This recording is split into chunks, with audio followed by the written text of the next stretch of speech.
extramarital affairs. Yep. How many times do you think you've had a conversation about that professionally? A lot. I don't know. I mean, not like hundreds, but maybe 100. Probably. That's what I thought. Probably like 100 50 times. to 100. Yeah. Yeah, right? Like that's a lot, right? Yeah. Like it's a lot, and it might be that in our culture, that's one of the reasons you go to therapy, right? Yeah, for sure. Like one of the reasons to seek out therapy is because you had an affair, you got caught, you had an affair, you confessed. Yep. If I try to really simplify it, I sort of think it's not quite this simple, but humans have one region of their psyche or one circuit thing in their brain that's like sexual, erotic, kind of playful, and there's that. And then there's like a different system that's like parallel, that's more like companionship and monogamy and fidelity. And so it's like these two different things that are just competing, and it's a difficult thing to reconcile. And so a lot of people are like torn one way or another, and it fucks up their relationship, so they talk to their therapist about it. We now bring you Enter the Freud. This is for entertainment purposes only. It is no way medical advice. So here's the craziest thing. Is like around the world, if you look at all the cultures, apparently half of the cultures think it's okay for men to have affairs. Yeah, totally. And that's like pretty shocking. What is this? Right? And I'm not talking about like Inuit Indians who have like wife trading or wife, like if you come to visit, you can borrow my wife. And then, yeah, there's some really unique types of extramarital arrangements. Like some cultures, it's okay to have sex with your brother's wife. And, you know, but here's what I thought. There was an asymmetry.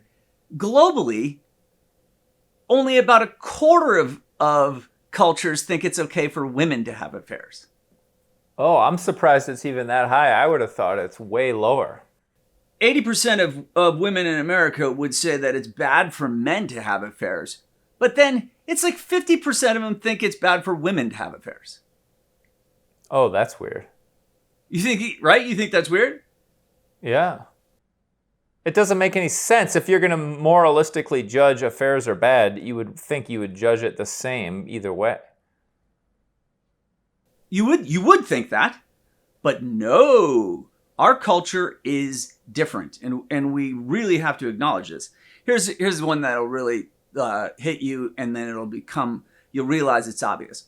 Only 30% of liberal women think it's bad for women to have an affair. Oh my God. So if you're looking to have an affair, go find some liberal women. Like, that should be the title. That should be the title of this podcast. It's like, dude, if you want to have an affair with a married woman, look for a liberal woman. Dude, 70% of them think it's cool to have an affair. What? Wow. What? No, seriously, Wow. like, how do you think that kind of split occurs? How do you think this happens? Well, this is just based on me speculating, is that liberal women kind of often will see marriage and men as like an oppressive institution, and so women need to be able to free themselves from the shackles of patriarchal oppressive marriage, so having an affair is like a good feminist venture. Yeah, dude, absolutely. And so then you would also understand why to look at someone like Donald Trump would be the most hideous, right? There he is, a man who has affairs, clearly, and is sloppy about it. And so they're just like, that is exactly what is morally wrong. This man embodies what is morally wrong. We already saw it. Like, dude, like if we just look at this concept of affairs, but this is not even something that people consider as they're looking at their candidate, right? It's like, Because Yep. you know that Kamala had a fucking affair, but obviously liberal women would be like, "That's right, girl, get some." Like, like seriously, that's really fascinating to see the divide here in the U.S. because of our puritanical roots. That's my assumption. We have a totally different view of how it works. It's backwards. Dude, 36% of Russians think affairs are wrong. 36, right? Wow. Compared to 80% of Americans. Wow. That is a really interesting cultural difference. Like, look at that. I mean, compared to like Nigeria, where everyone has affairs, like I think it's like in the cities or like where, apparently both men and women just have affairs. Have affairs in Nigeria. Yeah. It's like considered to be totally normal. Yeah. Like everyone gets married and has families, but then they just have like extramarital. And I guess like the women would also have to have affairs if all the men are having affairs. Like everyone has to have affairs. Like that's really fast. I'm having this. Maybe I should resist this inclination I'm having. Inclination for you and me to be like figure out where we stand, or figure out like what the right thing to do is. What's the right or best cultural attitude for health or mental health or societal health? Let me give an example. I had this patient. It's a couple's patient, and they were, and they both grew up in. So way different culture. And then they came here and they're both in their mid-30s. Both of them were very successful. Both the man and the woman on their own were earning a lot of money. And the dude was sleeping with all kinds of other ladies and even like falling in love with other ladies. And the wife was like, you know what? Fuck this. I'm not taking this anymore. And they would get into these really interesting cultural things. And he'd be like, this is our culture. And she'd be like, yeah, I guess you're right, but I'm not dealing with this shit anymore. And it sort of felt like when they moved to the US and she became independently wealthy and capable, her consciousness shifted and was like, I'm not tolerating this shit anymore. I kind of want an American marriage now. Whoa. And he's like, but wait a minute, like, let's move back to so I can like keep having my cake and eating it too. Wow. That's a good example. And so like if that's why when you pose this potential operation of coming up with what would be a like global stance on modern times and I mean I guess do we then have to kind of figure out like what's the status of committed relationships, right? Because you have to be in a committed relationship to then have an extramarital contact. Yeah, and by far, I'm guessing that by far the norm in America right now is an assumption that you get together with someone and both parties are equally monogamous, and you don't really. You definitely don't have sex with anyone else, but you don't even really do flirting too much with anyone else. I bet 80, 90, 95% of people assume that's the norm. Even with all this polyamorous open relationship, I think that stuff is still the exception. Absolutely. Right, so then I guess it's a dilemma of as soon as you start dating, the path of dating is to go to exclusivity.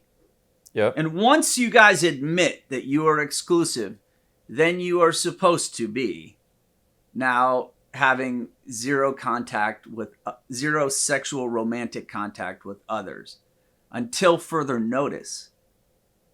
And like, wow, that seems to be really hard for people. Really hard for people. Right? They get to the point with someone where they're like, oh yeah, I like you.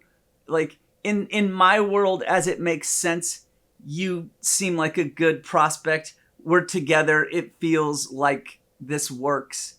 Now let's say to each other, we're committed. And then, someone didn't really mean it. I think it's a maturity thing. Here's my theory about it. Okay. Because I have to say that it's not that hard for me. If I decide that I like someone and I want to do a committed thing, then a switch just flips in my brain, and then I just become committed and faithful to that person. And yeah, I can like see other ladies that are cute or attractive, and it would be fun to do it. But I just am like, you know what? I made a promise that I wouldn't do that, so I just won't do it. So I just like turn that thing off. If I don't really like the lady, then I won't. If I'm dating and I'm dating some woman and she really likes me and I'm kind of spending a lot of time, but I'm not really devoted to her, then yeah, I won't. It'll be hard for me to be faithful, and I won't really tell her that I'm going to be faithful. But then if I do, I just like decide, and then it's just like, it's like if you decide you're not going to drink for a month, you just don't drink for a month. Or if you decide you're going to go to the gym 5 times a day, you go to the gym 5 times a day. It's just like a self-discipline thing. And I think a lot of people, because 57% of Americans are obese or whatever, a lot of people don't have the self-fucking discipline. Whoa. I can't believe this boils down to discipline. Or, in your mind, as you say, I flip a switch, right? Like, you somehow make a decision, and then you're capable of just moving forward with that decision. If you decide, like, all right, for whatever reason, I'm not having a drink for the entire summer, and then you're just like, you won't drink. Well, that isn't so easy for people who really drink, right? Or yeah, like, well, alcohol's maybe. Although I don't know, I think addictions, because I think there's love addiction, So maybe alcohol is a good example. But I think it's a great example.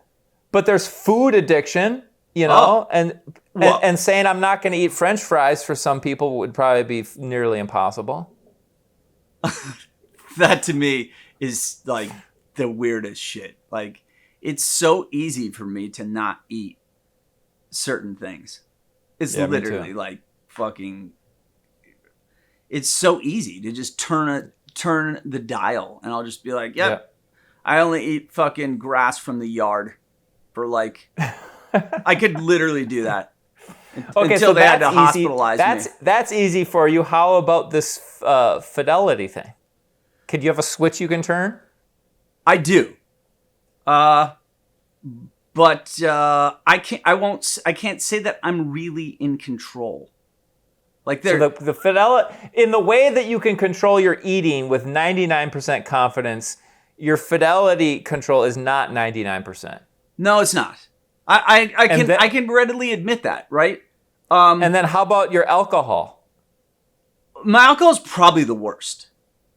Like, historically, right? Like, I can totally not drink if I have a really good reason. If I don't have a good reason, I really find it hard to just like I'll find myself on a Wednesday and I'll be like, wow, everything's done. I don't really know what else to do. You know what I'll do? I'm just going to get a bottle of wine, right? Yeah. I'll drink this bottle of wine and either talk to some friends or watch a show. And I'm just like, like, what the fuck? This is not really in alignment with what I'm trying to do long term. Right. But it does creep in unless I have like a really serious goal and I'm like training for something and I'm trying to hit some kind of thing, which I'm frequently doing. I frequently set my life up. And I can't tell if I'm setting it up on purpose to control the alcohol or if I really love doing crazy shit. I think it's both, right? Yeah, it's a good plan. Okay, but now back to the fidelity thing. Where does it fit relative to food versus alcohol? Well, it's the same. It's similar, right? Like if I run into a girl and I like the way that this thing just I like the way it presents. Then I like the way it feels, and I like the way that it's progressing. Then I'm kind of just not interested in other women. But Yep. sometimes in the past I've had like things that kind of bother me where I'll just meet two at the same time. And then I'm kind of like, oh no. And I feel similar about both of them. I'm excited about both, but then there's parts of it where I'm kind of like, I don't really want this one. Right? Yeah. And that is that's a formula for problem for me. And I found myself in a scenario where I was with two women, only one of them knew about the other one, the other didn't. I was hiding it. It just really got in my head. Yeah. And I didn't like how it made me feel. And I don't know why, right? I don't know why. I'm supposed to be a big boy. I'm supposed to be able to date all the women I want. I'm supposed to be free. I'm actually single. I'm allowed to do this. But for some reason, that didn't feel right. I think because I didn't reveal to both that I was seeing both of them, right? And I know that if I had, I don't think they would. I don't think they would have liked it. No, they wouldn't, and it would have terminated one of them. And so, okay, but now to understand this, let's flip it around. You're single. You're dating. You start dating some lady, right? But you guys don't really have a clear conversation about exclusivity. You've just been dating for a couple months. It seems like you like each other, you have fun, but it doesn't seem like you've really, but you like her, and you don't know whether or not she's exclusive with you, right? You're not sure whether she's dating other guys. Yeah.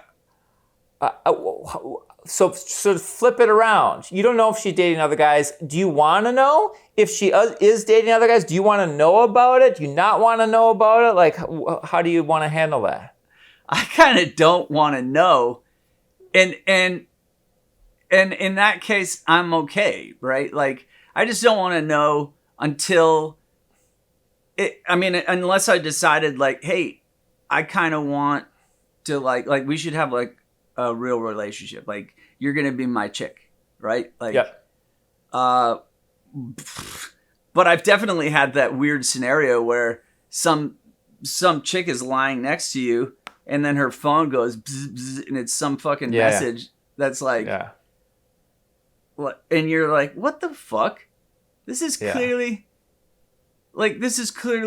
your boyfriend. And and I literally, this happened to me, and the chick was like, "Oh no, that was someone I used to see, blah blah." But the context of the text was literally like as if she had seen him yesterday, right? Yeah. And so I know what's up. Like, that was just, and in a way, that solidified for me that she was not my chick. Yeah, totally. I don't know why that did that, right? Like, I don't know why I didn't just then say, like, oh, okay, look, like, clearly you've been dating a couple people, like, if you want to hang out with me, like, let's go do something else. But then again, like, I don't know if I really wanted to be with her, right? No. Well, I think the sort of way it kind of works in a relationship these days, and I think it's the right way, it's like there's the category of non-exclusive dating. And when you're in that category, I think you kind of want to do a what you don't know can't hurt you kind of thing. Yeah. And ideally, you the other person turns their phone ringer off so those little texts don't come through and you don't notice it, Yeah, that was silly. But then if both people want, you can shift into the category of exclusive committed partners, and that's a different thing. And that's, if I'll only do that with someone I really fucking like, and then I'll flip the switch, and then I'll just be totally all in with that woman, and then it's like really easy for me to be faithful. But if I'm still in this category, I'm not going to be trying to be faithful if we're not doing the faithful thing. That would be crazy, right? Like, right. That would and I think a lot of people it's too confused in their brain. They just need to really clearly separate these two categories. My theory is there should be two categories. There's the like non-exclusive dating, and then if both people want, they get into an exclusive partnership relationship. My theory is that most people are just too fucking immature, lacking self-discipline and lacking maturity to just do the committed relationship thing. They get into that, and then they like still want to have their cake and eat it too, or they just don't have the mature self-discipline to do that right. And it's like, if you don't have the mature self-discipline, don't fucking do that thing. But whatever, they're just immature, so. Well, so look, if you decide, okay, I'm now with this person, but then 3 people are still contacting you from when you were in that open dating state, right? Yeah. And you kind of like it, the way you like the reward of getting these texts from them saying like, I miss you, oh, like blah blah blah. Like, that's really a big dopamine rush. It's hard to say like, oh yeah, it's been cool, but I met someone, like, take it easy. I actually find those messages super refreshing if I ever get one from a lady where they're just like, hey, so I met someone and blah, blah. I'm like, wow, cool. All right, you're off the list. Goodbye. Like, Yep.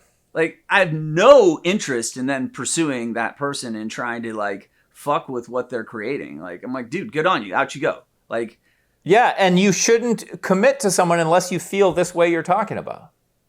Right. Like that. Yeah, right? You shouldn't say like, oh yeah, I want to be with you just so that they don't get away.